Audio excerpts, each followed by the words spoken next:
महमद, क्या आप इस राय से इत्तेफाक करती हैं कि अभी जो हालिया सक्सेस मिली है पाकिस्तान को, ये जो बेहतरी हुई है, चले इसको सक्सेस नहीं कहते, जो बेहतरी हुई है पाकिस्तान की साख में सिफारती तौर पर, वो महज लक है और इससे ज़्यादा कुछ नहीं?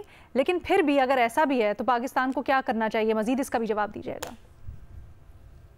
देखिए लेना, पहली चीज़ तो ये है कि पाकिस्तान को अपनी ख़ारजा पॉलिसी जो है, हम्म। वो 3 चीज़ों को उसमें अहमियत देनी चाहिए। हमारे इकोनॉमिक इंटरेस्ट, हमारे सिक्योरिटी इंटरेस्ट और हमारे स्ट्रैटेजिक इंटरेस्ट्स।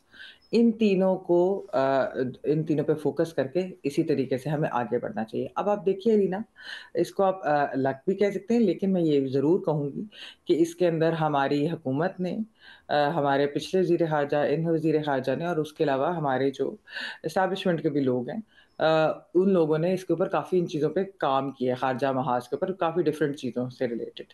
अब आप देखिए कि आज से साल डेढ़ साल पहले हमारे जो ताल्लुकात थे इस खित्ते के अंदर भी, वो बांग्लादेश के साथ कैसे थे या अफ़गानिस्तान के साथ जो है, वो तो ख़ैर अभी भी उसके ऊपर बात हो सकती है, लेकिन मैं वो करूँगी, और उसके अलावा जो है ईरान के साथ कैसे थे। इतने अप्स एंड डाउन्स थे, लेकिन क्या हुआ कि बांग्लादेश के साथ ठीक है, वहाँ पर एक इंडिजिनस मूवमेंट चली और उसके अंदर पाकिस्तान का कोई किरदार नहीं था। लेकिन अब जो ताल्लुकात है, क्योंकि वो प्रो इंडिया गवर्नमेंट वहाँ पर नहीं है और शायद अगली हुकूमत भी प्रो इंडिया ना आए, तो हमें उस पे कैपिटलाइज़ करना है और हम बड़े अच्छे तरीके से कर रहे हैं। यानी ये जो डार साहब का विज़िट था, ये बहुत अहम था और बहुत उन्होंने जिस तरह वहाँ पर बातें की, बहुत अच्छे तरीके से उन्होंने खुश उस्लूबी से सारा हैंडल किया और येस ऑफ कोर्स फ्यूचर में इसको किस तरह करना है। अच्छा, जहाँ तक अलीना ईरान की बात है, आपको मालूम है कि दोनों मुल्कों के दरमियान एक अप्स एंड डाउन्स, जिस तरह मैंने बात की, बिटरनेस भी थी, इस तरह की चीज़ें, हॉस्टिलिटी भी थी, मतलब हम नेबर्स भी थे, लेकिन उसके साथ-साथ ताल्लुकात के अंदर मसाइल थे। लेकिन जब इज़राइल-ईरान की जंग हुई, हमने ईरान का भरपूर साथ दिया।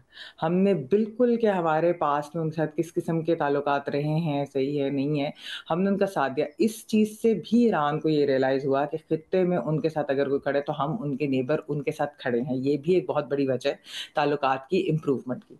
जहाँ तक अफ़गानिस्तान की बात है, हमने तो अपनी तरफ से पूरी कोशिश की कि हमारी अफ़गान तालिबान रजीम के साथ ताल्लुकात सही रहें। उन्होंने वहाँ पर टेररिस्ट हार्बर किए हुए हैं, जो कि अब आप देखिए कि जो हमारी स्टेटमेंट आई थी, उसके अंदर हमने बीएलए और मजीद ब्रिगेड का भी ज़िक्र किया है, ना सिर्फ़ टीटीपी का। तो ये तो अफ़गान तालिबान रजीम को ही ठीक करना है, ये हमारी तरफ से तो इसके अंदर कोई कमी कोताही नहीं है, अपने ताल्लुकात ठीक करने में। अच्छा, अब आप देखिए भारत के ऊपर एलिना आ जाते हैं। भारत को हमने हर मौके पर हमने कहा कि हमसे बातचीत करें, हम अमन की बात करना चाहते हैं, हम बाकी सारे मौज़ूआत पे, कश्मीर पे भी बात करेंगे, बाकी मौज़ूआत पे भी बात करेंगे, लेकिन आप आके हमारे साथ टेबल पे बैठें। ये मोदी गवर्नमेंट की हठधर्मी है कि वो नहीं बैठ रहे और मामलात जंगी नहज पर यानी कि वो लेकर चले गए। पाकिस्तान ने तो उसके बावजूद अब भी पाकिस्तान कहते हैं कि हम बात करना चाहते हैं, बराबरी की सतह पर बात करेंगे। लेकिन ये गलती मोदी हुकूमत की, ये हमारी, इसको मैं नहीं कहूँगी, क्योंकि ऐसा नहीं है, पिछले कई सालों से ये, बेशक वो पीपल्स पार्टी की गवर्नमेंट हो 2008 वाली, 2013 में मियाँ नवाज़ शरीफ की गवर्नमेंट हो, उसके बाद 2018 में इमरान खान साहब की गवर्नमेंट हो, फिर पीडीएम 1 हो, फिर पीडीएम 2 हो। इन 5 हुकूमतों में मैं सिविलियन में ये कहूँगी कि पाकिस्तान ने बहुत ट्राई की कि इंडिया के साथ ताल्लुकात बेहतर हो सके, लेकिन 2014 से जब से मोदी आए हैं, हम्म। तो मामलात जो हैं वो इधर-उधर हो गए। अच्छा, फिर आप ये देखिए लीना, अब ये तो ख़ैर ज़ाहिर-सी बात है, ये भारत के ऊपर है कि कब वो समझेगा कि उसको ये सब कुछ करना है।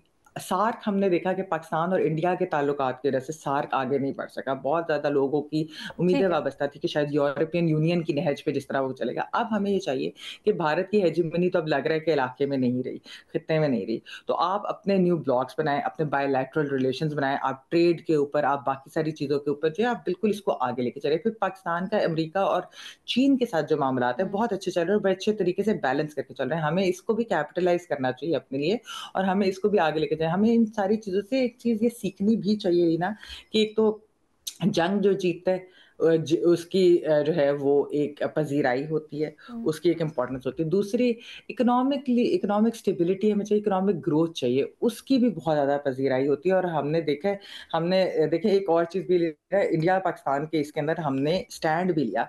एक अरब मुल्क जिसने हम पर हमें प्रेशराइज़ किया कि हम जो है जवाबी कार्रवाई ना करें, क्योंकि फाइनेंशियली वो हमें हेल्प भी करते थे। हमने उस पे भी अपनी सॉवरेनिटी के लिए हमने कहा कि हम इस पे कॉम्प्रोमाइज़ नहीं करेंगे। ये भी एक मेरे ख्याल में बहुत एक अच्छी चीज़ है।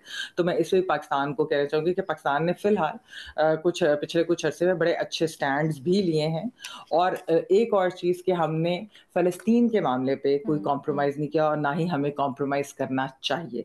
ये एक बहुत अच्छी हमारी आइडियोलॉजिकल पोज़ीशन है और हमें हमेशा इस पोज़ीशन के साथ ही रहना चाहिए। ठीक है, बेनज़ीर लगता है कि इस वक्त जो हमारी स्ट्रैटेजी है, जो हिकमत अमली है, सिफारती तौर पर हो या खारजा महाज के ऊपर, वो दुरुस्त सम्त में जा रही है। कुछ हद तक सलीम साफ़ी साहब और ओवरऑल भट्टी साहब इससे इत्तेफाक नहीं करते हैं। बेनज़ीर क्या कुछ कहना चाहेंगी? अलीना, मेरे ख्याल से चीन भी ये चाहेगा कि पाकिस्तान जो है ख़ित्ते में जो ममालिक हैं उनके साथ अपने ताल्लुकात बेहतर करे, तो इससे भी हमें फ़ायदा होगा, क्योंकि चाइना का जो ये बेल्ट एंड रोड इनिशिएटिव है, प्रोजेक्ट है, इसकी इन्वेस्टमेंट बहुत से ममालिक में है। तो मेरे ख्याल से अब अफ़गानिस्तान में भी, जैसे सलीम साफ़ी साहब भी बात कर रहे थे, चाइना बड़े सिक्योरिटी पर्सपेक्टिव से इस वक्त शायद देख रहा होगा पाकिस्तान और अफ़गानिस्तान को कि यहाँ पे सिक्योरिटी के मामला बेहतर होंगे तो मेरे जो इकोनॉमिक इंटरेस्ट है उनको फ़ायदा हो सकता है।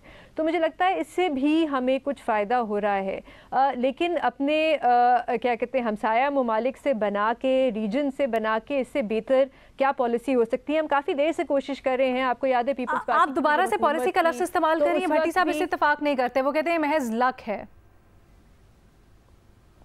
अलीना, मेरे ख्याल से हमारी बड़ी प्रोएक्टिव फॉरेन पॉलिसी है। मैंने कहा है दोनों चीज़ें हैं, हम इन्वेस्टमेंट की तरफ भी देख रहे हैं और हम जब जाते हैं इन ममालिक में, अभी जैसे बांग्लादेश में गए हुए थे तो हमारे कॉमर्स मिनिस्टर भी गए हुए थे, तो हम इन्वेस्टमेंट्स की भी बातें कर रहे हैं अब इन ममालिक के साथ।